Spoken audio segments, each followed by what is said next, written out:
Number 32 বলছে শতকরা বার্ষিক 60 টাকা সরল মুনাফায় কোন মূলধন 2 বছরে সবৃদ্ধি মূল 912 টাকা হলে মূলধন কত?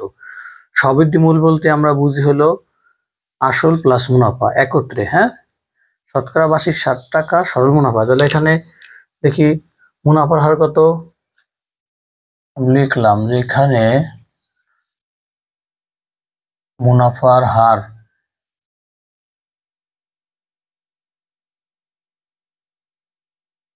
সমান সমান 7% ইজ ইকুয়াল টু 7/100। হ্যাঁ, আচ্ছা, তারপর হচ্ছে কোন মূলধন 2 বছরের সময় এন সমান সমান কয় বছর? 2 বছরে সবৃদ্ধি মূল 912 টাকা হলে না সবৃদ্ধি মূল। সবৃদ্ধি মূল বলতে সুদ আর আসলে একসাথে। হ্যাঁ, সবৃদ্ধি মূল এ সমান সমান 912 টাকা। মূলধন কত, তাই না? তাহলে ধরি তোমরা এমসিকিউ করার সময় তো এত লিখবে না, তারপর আমি জাস্ট তোমাদের শেখার জন্য ডিটেলস লিখলাম। মূলধন ধরি, মূলধন কত নাকি, ধরি মূলধন সমান পি টাকা, বা মূলধন পি সমান সমান কোশ্চেন মার্ক দিলাম, তাহলে একটু। হ্যাঁ, আচ্ছা, এবার 900, তাহলে আমরা জানি, দেখো যেহেতু সবৃদ্ধি মূল দেওয়া আছে, আমরা জানি এ সমান সমান পি ইন্টু 1 প্লাস এন, আর আমরা এই সূত্র জানি, তাই না? মুনাফা আসল একসাথে বের করার সূত্র এটা, তাই না? সরল মুনাফা আসল একত্রে বল সবৃদ্ধি মূল। হ্যাঁ, সরল মুনাফা আসল সবৃদ্ধি মূল, তাহলে সবৃদ্ধি মূল এর মান তো আছে কত? 912 পি 1 প্লাস এন, এন এর মান হলো 2 গুণ আর এর মান হলো 7/100, এই তো, বা 912 ইকুয়াল টু পি 1 প্লাস 7/50 দুগুণী 100। হ্যাঁ, যত ছোট করা যায়, বা 912 ইকুয়াল টু পি, আমরা এখানে লসাগু করে ফেলাই দিই। হ্যাঁ, 50 জানো তো লসাগু 50 একে 50, তাই না? কিছু না থাকলে নিচে, ঘরে না থাকলে সরাসরি গুণ, প্লাস 50 50 একবার যায় 7। হ্যাঁ, 7 বা 912 ইকুয়াল টু 50 57, তাই না? 57 পি, 57 একবার 57 পি বাই কত? 50। এবার আর গুণ করি আমরা নাকি, এটা নিচে মনে মনে কত আছে? 1, আর গুণ করে এদের সাথে এটা গুণ হবে নাকি? তোমাদের বোঝার জন্য দিলাম 1, 1 তো দেওয়া লাগে না, দেখলাম 57 পি ইকুয়াল টু 912 গুণ 50, সুতরাং পি সমান সমান 912 গুণ 50 ভাগ 57। পি সমান কত আসে, আমরা ভাগ দেই, পি সমান সমান 912 গুণ 50 ভাগ 45,600 হয়, উপরেটা গুণ করলে ভাগ দিব 57 দিয়ে 800 আসে, তাহলে আমাদের আসলো 800। তাহলে মূলধন কত? তাহলে 800 টাকা, তাই না? এই যে ঘ নম্বর 32-এর ঘ হয়ে গেল, তাহলে ঠিক আছে। আচ্ছা, নাম্বার 33, নাম্বার 33-এ যাই, কি দেখো দেখি 33 এখান থেকে করি। 5% মুনাফায় 500 টাকা 3 বছরের চক্রবৃদ্ধি মূল কত টাকা? চক্রবৃদ্ধি মূলধন বা চক্রবৃদ্ধি মূল সংক্ষেপে বলে। আচ্ছা, এটা তাহলে চক্রবৃদ্ধি মূল, এবার চক্রবৃদ্ধি মূলের সূত্র আমরা জানি, তাই না? সুদ আর আসল একত্রে হলো চক্রবৃদ্ধি মূল। হ্যাঁ, চক্রবৃদ্ধি মূলকে সাধারণত সি দ্বারা প্রকাশ করা হয়, তাহলে আমরা এখানে আর সরল মুনাফা ক্ষেত্রে এ দ্বারা প্রকাশ করে, অনেক সময় এস দাও লেখে, এস সবৃদ্ধি মূল এস। আচ্ছা, 5%, তাহলে এখানে মুনাফার হার আমরা সূত্রতে করি, এখানে মুনাফার হার তোমাদের করে দিলাম যাতে চাকরি পরীক্ষা আসলে বা তোমরা বা 2 মার্ক 3 মার্কের প্রশ্ন আসলে লিখতে পারো, এই জন্য আমি ডিটেল সূত্রের সাহায্যে লিখে দিচ্ছি। এখানে মুনাফার হার আর সমান কত, 5%, তাই না? 5% ইকুয়াল টু, নিচেই লিখলি, সাইডে জায়গা নাই, লিখি 5 বাই কত, 100, একবার লিখে দেয় 1/20, ছোট করে দিলাম। হ্যাঁ, 1/20, তারপরে এত টাকা না, মূলধন, মূলধন পি সমান সমান 500 টাকা, 3 বছর সময়, n সমান সমান 3, n সমান 3 বছর। চক্রবৃদ্ধি মূল কত টাকা? তাহলে আমরা জানি চক্রবৃদ্ধি মূল না,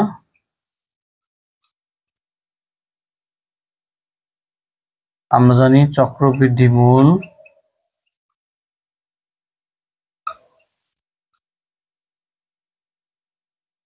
পি সমান সমান P into 1 plus r two the power n, তাই না? চক্রবৃদ্ধি মূলের ক্ষেত্রে nটা পাওয়ারে থাকে, তাই না? আর সরলের ক্ষেত্রে এটা r এর সাথে গুণ অবস্থায় থাকে। তাহলে আমরা মানগুলো বসাই দিই, দেখো কি কি আছে। চক্রবৃদ্ধি মূলই বের করতে বলছে, তাই না? সবটির মান বসাই দিই আমরা। পি হলো 500, 1 প্লাস r এর মান কত, 1/20 টু দ্য পাওয়ার কত, n, তাই না? n n n n n এর মান তো আছে কত, 3, 500, 1 দশা করে দিই আমরা একবারে, 20,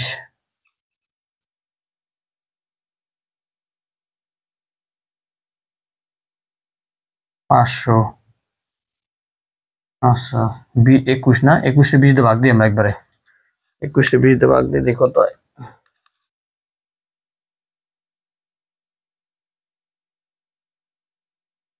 21 ভাগ 20, আরে 21 ভাগ 220 হয়ে গেছে, 21 ভাগ 20, 1.05, 1.05 হয় 21 20 দিয়ে ভাগ দিলে। হ্যাঁ, আর হচ্ছে কত, 3, আমি এবার লিখবো 5, একবারে দিতে পারি, একবার 1.0 দিয়ে একবার করি, 500 গুণ এটার পর কিউব দেবে। হ্যাঁ, 500 গুণ 1.05,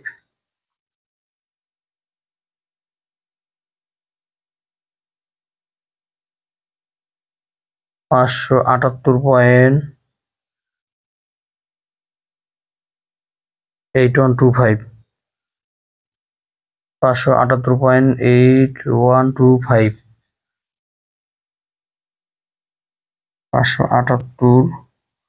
578.8125, 8125। আচ্ছা, তাহলে আমাদের আছে, দেখো উত্তর কি আছে, এই যে 578.81, তাই না? তাহলে এটাই লিখবো আমরা, তাই না? 81 লিখে প্রায় এত এত টাকা না, এত টাকা আমরা এমনি লিখে প্রায় লিখি, 10 2 ঘর বা 3 ঘর লিখে বাকি বাদ দিই। তার মানে আমাদের অ্যান্সার হলো কোন 33-এর কত আছে, এটা 33-এর খ, ঠিক আছে? 34-এ চলে যাই আমরা, 34 উত্তর, চক্রবৃদ্ধি মূলধন এত টাকা, ঠিক আছে? 34 প্রশ্ন দেখি আছে, কত বছরে সময় চাইছে, তাই না? বার্ষিক এত % হার মুনাফা, এখানে মুনাফার হার লিখি আমরা, যা আছে আমরা তথ্যগুলো লিখি। এখানে মুনাফার হার, ঠিক আছে?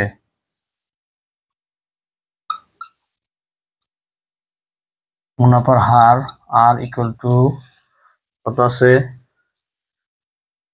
10%, তাই না? আর সমান 10% সমান সমান 10/100 ইকুয়াল টু লেখা যায় 1/10, ঠিক আছে? কাটাকাটি করে 1/10 লিখলাম।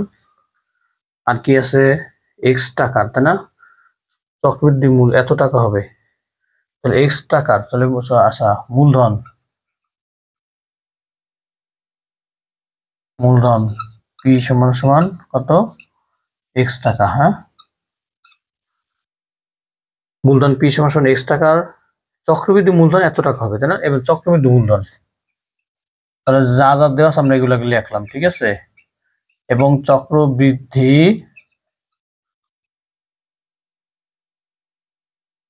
মূলধন সি ইকুয়াল টু 10x, পাইছে কি কত বছর, তাই না? সময় রাখলাম, ধরো সময় এন সমান হট, ঠিক আছে। দেওয়া আছে কি চক্রবৃদ্ধি মূল্য দেওয়া আছে, তাহলে আমরা জানি, তাই না? একবার আমাদের লেখলাম, সুতরাং লেখা চক্রবৃদ্ধি মূলধন, আমরা জানি লিখলাম না, চক্রবৃদ্ধি মূলধন, চক্রবৃদ্ধি মূলধন চক্রবৃদ্ধি মূলই লিখে, হ্যাঁ শর্ট করে চক্রবৃদ্ধি মূল সি সমান P into 1 plus R to the power N. এবার চক্রবৃদ্ধি মূল আছে কত 10x, পি সমান হলো এক্স, 1 প্লাস আর এর মান কত 1/10 এন, হ্যাঁ, বা 10x বাই এক্স, এই যে লসও করলাম 10, 10 একে 10 যোগ 1, হ্যাঁ, এক্স কাটা কত হয় 10 সমান 11/10, তাই না? আচ্ছা 11/10 দিয়ে ভাগ দিলে একবার দিই 1.1 দিয়ে দিই, তাই না? 11/10, আচ্ছা থাক একটা লাইন করে দিই, বা 10 সমান 1.1 টু দ্য পাওয়ার এন। দেখো আমরা এন এর মান বের করব সূচক, তাই না? তাহলে আমরা দুই পাশে লগ নিব, চলক যদি হ্যাঁ ঘাত হিসেবে থাকে তাহলে লগ নিলে কি হয় এটা, তখন এটা কি হয়ে যায় ঘাতে থাকে না, হ্যাঁ।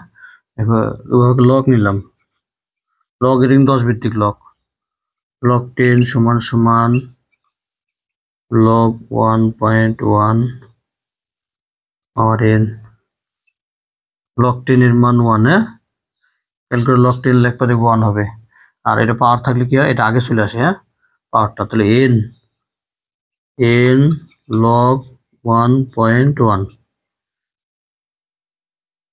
বা এটা নিয়ে আসলাম এন এর মান বের করে এটা বামে নিয়ে আসি, ধরো এন লগ 1.1 সমান 1, বা এন সমান 1/log 1.1, ভাগ দিলে কত হয় দেখি, না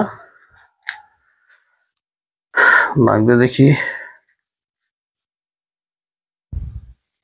1 ভাগ দিলাম, ভাগ log 1.1, হ্যাঁ, এই যে লগ ক্যালকুলেটরে লগ ব্র্যাকেট দিয়ে 1.1 দিয়ে ব্র্যাকেট ক্লোজ করলাম, 24.158 আসছে হলো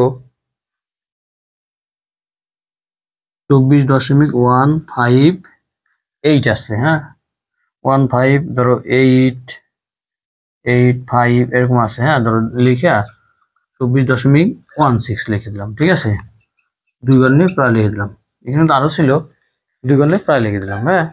তাহলে 24.16 একবারে লিখতে পারতাম, তোমাদের বোঝার জন্য লিখলাম, এই যে 16 লিখলাম, জানো তো এটা পরবর্তী সংখ্যাটা 5 অথবা 5-এর বড় হলে এর সাথে আমরা 1 যোগ করে বাকিগুলা লিখি না আর কি, হ্যাঁ। আসন্ন মানের সেই কাহিনী, আসন্ন মান বলে ওই নিয়ম ফলো করতে হয়, আর দশমিক বললে 2 ঘর করলে 2 করি। আচ্ছা 35-এর তাহলে কত হলো আমাদের, এটা কয় নাম্বার 34, 34-এর হলো এই যে 24.16 ক নাম্বার 34-এর গোয়া, ঠিক আছে। আচ্ছা আমাদের রাস্তাটা দেই, এই যে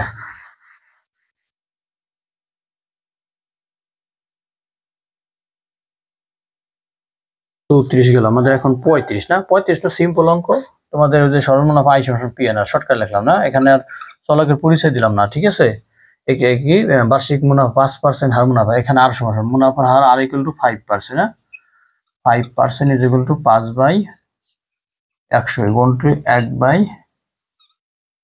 1/20, বোঝা যায় 1/20। আর কি কি আছে দেখো, মুনাফা এত টাকা, না আচ্ছা মূলধন বা আসল, আসল পি সমান সমান 5,000 টাকা, 5,000 টাকা। সময় এন সমান সমান 4 বছর, না 4 বছর। সময় এন সমান সমান ওদের বর্ণনা তো লিখে ফেলালাম, এন সমান সমান 4 বছর। এখানে মুনাফা হার, হ্যাঁ তাহলে এটা চাইছি কি সরল মুনাফা কত, না তাহলে সুতরাং লিখে সরল মুনাফা, বা আমরা জানি সরল মুনাফা, আমরা জানি তো লেখা লাগবে, সুতরাং লিখে তো সরল মুনাফা আই সমান সমান পি এন আর, পি এর মান 5,000, এন এর মান 4, আর এর মান 1/20। আর এর মান তাহলে তো ইয়া রাখলে সুবিধা হতো, তাই না? 100 কাটতে কাটতে সুবিধা হতো নাকি? আচ্ছা সমস্যা নাই, 4 5 20 কাটলাম, ঠিক আছে। 5 5-এর ভিতরে কয়বার যায়? 5 5-এর মধ্যে একবার যায়, শূন্য থাকে করা 3টে, 1,000 নাকি? এই সরল আইসমান পিএনআর এর ক্ষেত্রে কাটাকাটি না করা ভালো, নিচে 0 থাকলে, একেবারে 0 থাকলে কাটতে কাটতে সুবিধা হয়, 0 0 0, হ্যাঁ ঠিক আছে। যদি সরল মুনাফা নির্ণয় করতে বলে তাহলে কোন টাকা যদি যদি 0 0 থাকে, মূলধন হ্যাঁ 0 0 থাকে, তাহলে ওটা কাটবা না, নিচে 100 থাকে, 2 শূন্য কাটে, তাহলে তোমার তাড়াতাড়ি সুবিধা হবে না। তাহলে 3টা শূন্য কত হয়? 1,000, 1,000 টাকা হয় তাহলে, তাই না? 35, 35 এখন তো এই 35 গো 1,000 টাকা।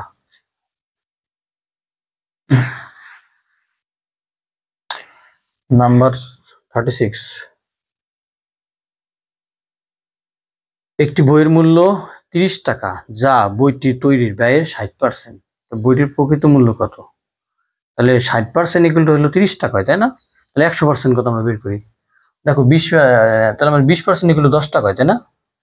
20% 10 টাকা, 40% 20 টাকা, মানে 20% করে 10 টাকা পড়ে, 20% এর দাম পড়ে 10 টাকা, তাহলে 5 20 150 টাকা হয়, তাই না? এমনি মুখে মুখে হিসেব হয়ে যায়। তারপরে দেখো, দেখো আমরা একটু করে দেখি নাকি, এখানে এখানে 30 কত 60%,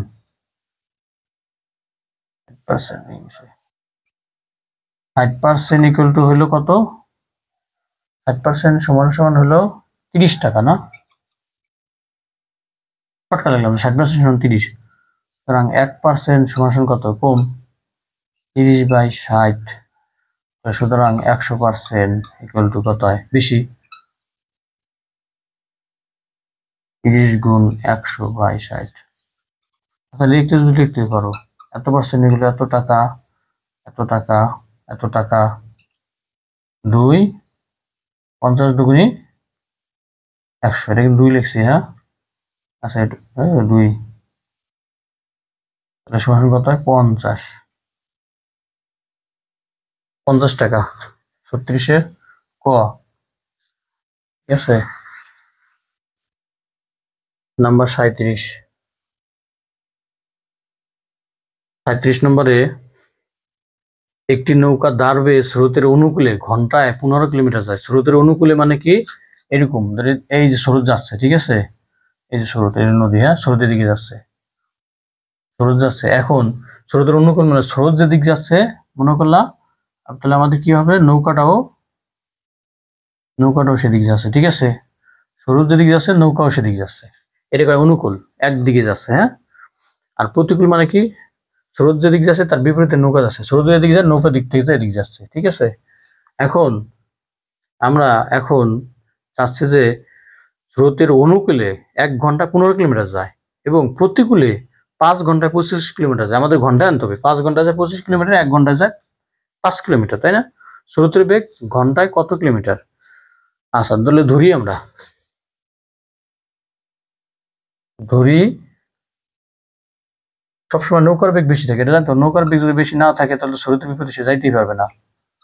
ধরি নৌকার বেগ, নৌকা না দাঁড় লেগছে এখানে, দাঁড়বে না, নৌকার একজন নৌকা দাঁড়বে না, আর নৌকার বেগ লিখে, নৌকার বেগ স্রোতের বেগ, ধরি নৌকার বেগ x কিলোমিটার, আচ্ছা নৌকার বেগ ঘন্টায়, একবারে ঘন্টা লিখে দিই, ধরি নৌকার বেগ ঘন্টায় x কিলোমিটার, এবং স্রোতের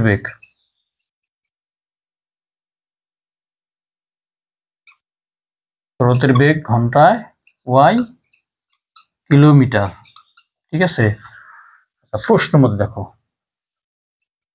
প্রশ্ন মধ্যে আমরা কি লিখতে পারি, দেখো স্রোতের অনুকূলে নৌকা যেদিক যাচ্ছে, হ্যাঁ স্রোতের দিক যাচ্ছে, নৌকা সেদিক যাইলে অনুকূল, তাহলে 1 ঘন্টা কত যায়, 1 ঘন্টা মানে কি ওর গতিবেগ আর ওর গতিবেগ 1 ঘন্টা যোগ হবে না, তাহলে লিখতে পারি কি এক্স প্লাস ওয়াই 1 ঘন্টা কত যাবে অনুকূলে, মানে অনুকূলে যখন যাবে নৌকার বেগ আর স্রোতের বেগ দুটো যোগ হচ্ছে, ঠিক আছে, তাহলে 1 ঘন্টা যাচ্ছে কতটুকু, তাহলে 1 ঘন্টা যাবে 15 কিলোমিটার, দেখছো অনুকূলে যায় 15 কিলোমিটার, একটু সরাসরি লিখলাম 15, এটা 1 নং সমীকরণ দিয়ে দিলাম, হ্যাঁ।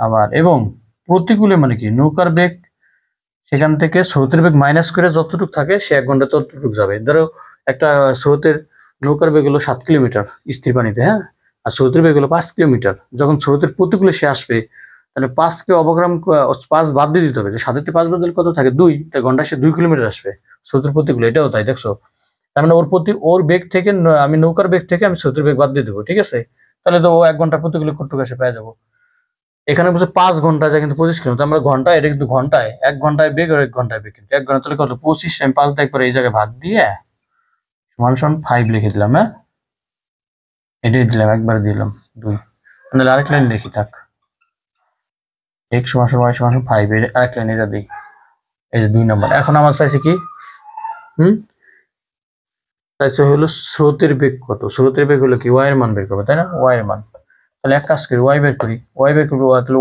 y এর মান বের y রাখবো আমি, x কেটে দিই, তাহলে তাহলে 1 নং থেকে 2 নং বিয়োগ করে দিই, হ্যাঁ, 1 বিয়োগ 2 implies that x plus y সমান সমান 15, x মাইনাস y সমান কত 5, না, 1 নং 2 নং বিয়োগ করলাম, এই যে বিয়োগ, ঠিক আছে, চিহ্ন পরিবর্তন করলাম, হ্যাঁ, উপর লিখে দিই 1 নং 2 নং বিয়োগ করে, তাহলে x x কি প্লাস মাইনাসে কাটা, এখানে কত 2y সমান সমান 10, y সমান সমান 5, তাহলে y স্রোতের গতিবেগ ঘন্টায় 5 কিলোমিটার, 5 5, এই যে 37 নম্বর, ঠিক আছে, 5 কিলোমিটার।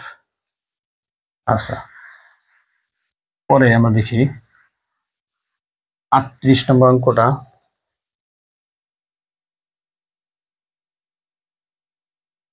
একটি দ্রব্যের ক্রয় মূল্য p টাকা হলে x% লাভের দ্রব্যটির বিক্রয় মূল্য কত, হ্যাঁ, x% লাভে, আমরা এটা শর্টকাটে করি, হ্যাঁ, দেখো আমি যদি আচ্ছা 100 টাকার একটা জিনিস যদি আমি 10% লাভে বিক্রয় করি তাহলে কত হবে, 110 টাকা হবে না, আমরা শর্টকাটে কি লিখবো, দেখো 10% লাভে দ্রব্যটির বিক্রয় মূল্য যদি 100 টাকা, ধরো আমি তোমার বুঝাচ্ছি, 100 টাকা দিয়ে একটা জিনিস কিনলাম, 10% লাভে বিক্রি করলাম, 10% মানে কি, এটা 10% কত, 100 10% কত 10 টাকা না, 100 ভাগের 10 ভাগের 1 ভাগ কত, 110টা ভাগ করলে তার 1 ভাগ কত হয় 10, তাহলে 10% লাভে বিক্রয় মূল্য কত 110 টাকা হবে, তাই না, এটা আমরা এমনি কেমনি বলছি, দেখো জিনিসটা কিনছিলাম 100 টাকা দেয় প্লাস, আর লাভের কথা বলছে 100 এর, এই যে জিনিসটা কিনছিলাম এত 10%, এত 10%, আমি এটা আসল টাকা হলো, এটা তো আমি কিনছিলাম, এটা আমার জিনিসের ক্রয় মূল্য, লাভে বিক্রয় করছি 10% লাভে বিক্রয় করছি, হ্যাঁ, 100 সাথে যোগ করলাম এত এর 10%, তাহলে দেখো 100 প্লাস 100 এর 10% মানে কি 10/100, 100 কি কাটা, তাহলে কি হয় 110 হলো না, 100 প্লাস 10, দেখছো 100 প্লাস 10 টাকা, দাম 110 টাকা। এখন এই ফর্মেটে আমরা এটা করবো, যে এমসিকিউ, ওই তাহলে আর নাহলে ওইভাবে লিখতে হবে, ধরে ক্রয় মূল্য একই 100 টাকা হলে, ঠিক আছে, x% লাভ হবে 100 প্লাস x টাকা, তাই না, তাহলে কি ক্রয় মূল্য 1 টাকা হলে, হ্যাঁ ঠিক আছে, x% লাভ বিক্রয় মূল্য 100 টাকা, ক্রয় মূল্য p টাকা হলে বিক্রয় মূল্য এত টাকা, ঠিক আছে, ওইভাবে ঐকিক নিয়মে আমরা এইভাবে করি, তাহলে দেখো একটি দ্রব্যের ক্রয় মূল্য p টাকা হলে x% লাভ বিক্রয় মূল্য, তাহলে p টাকা x% লাভে সুতরাং বিক্রয় মূল্য শর্টকাটে লিখলাম, x% লাভে বিক্রয় মূল্য, তাই না, আচ্ছা কি হয়ে গেছে,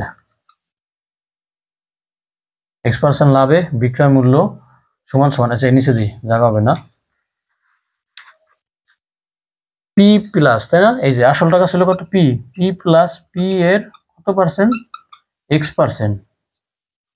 x% লাভে না, x% লাভে বিক্রি করবে, তাহলে p প্লাস p এর x% সমান সমান p প্লাস p এর x/100, তাই না, p প্লাস এর মানে কি গুণ, p x/100, এবার 100 লসাগু করি আমরা, তাহলে কি হয় 100p, না 100p প্লাস px, আচ্ছা, দুধের মধ্যে কি কমন আছে? পি। পি কমন কি হয়? 100 প্লাস এক্স বাই 100। আসলে এটাই তো আনসার মনে হয়। আর কি এখন এটা তো আর কি, এই যেটা পি তাই না, এই যে পিটা, এই যে যেটা দেখো পি, এই যে সাইডে দিয়ে দিচ্ছে দেখছো, উপরে যে কথা সাইডে গুণ করে একই কথা, এটা কিন্তু এটার সাথেই গুণ হয়, ঠিক আছে? তাহলে সুতরাং আমাদের অ্যান্সার হচ্ছে কোনটা? খ নম্বর, 38-এর খ। ঠিক আছে, তাহলে আমাদের তৃতীয় অধ্যায়ের 6টা পর্ব ছিল টোটাল, 6টা পর্বেই শেষ হলো। আশা করি তোমরা বুঝছো। হ্যাঁ, তোমরা যদি এই অঙ্কগুলা সুন্দরভাবে আয়ত্ত করো, আশা করি তৃতীয় অধ্যায়ের সব এমসিকিউ গুলো পারবা। এটা বোর্ডের জন্য খুব গুরুত্বপূর্ণ, পরীক্ষার্থীদের জন্য এবং তোমাদের প্রত্যেক পরীক্ষা এবং প্রত্যেক নবম শ্রেণীর সকল শিক্ষার্থী এই অধ্যায়ের এই সমস্ত গুরুত্বপূর্ণ প্রশ্নগুলো যদি তোমরা সুন্দরভাবে আয়ত্ত করো, আশা করি প্রত্যেকটা প্রশ্নের উত্তর দিতে পারবা। হ্যাঁ, ঠিক আছে, আজকের জন্য আপাতত এতটুকুই। এই যে